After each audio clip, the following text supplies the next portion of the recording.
APW's Where Legends Are Made set Derry, New Hampshire, ablaze on September 13th, 2025, with an explosive opening.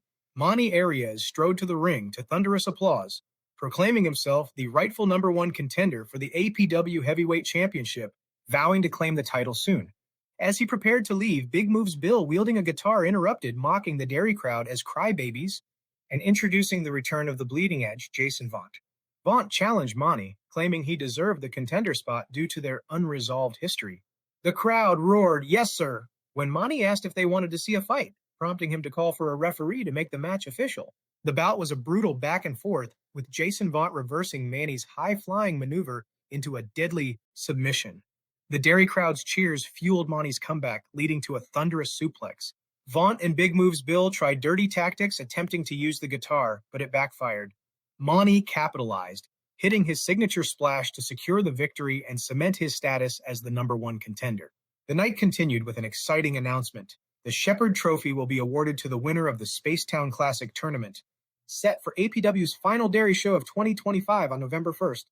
Fans were left buzzing, wondering whose name would be etched on this prestigious trophy.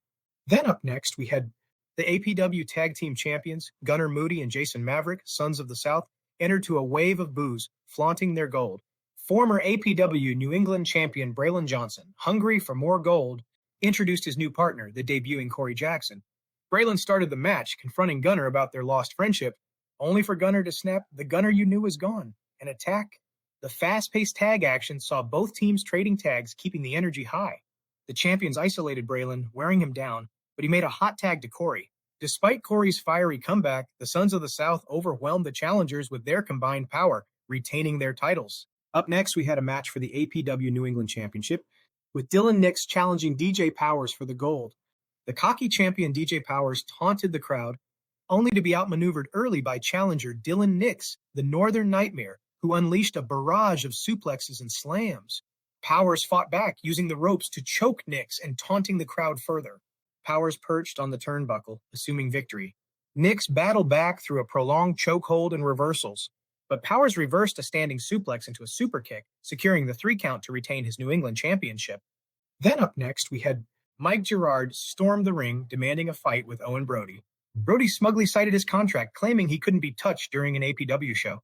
Gerard vowed that after the event, they'd settle it in an unsanctioned fight, promising Brody wouldn't escape justice. The crowd erupted, eager for Brody to face his comeuppance. Then up next, we had the deliciously vicious Verne Vicalo, APW heavyweight champion, declared himself a fighting champion and issued an open challenge. Maestro Mori answered, aiming to dethrone the champ. The respectful competitors traded blows, with Mori relentlessly attacking, flipping Verne into submissions and delivering mounted punches from the turnbuckle, only to earn a near fall with a neckbreaker. Verne reminded Mori why he's champion, using submissions, suplexes, a knee drop, a backdrop combo, and an avalanche in the corner. After Mori's mistletoe bow drop was countered, Verne hit his finisher, retaining the title to the crowd's delight.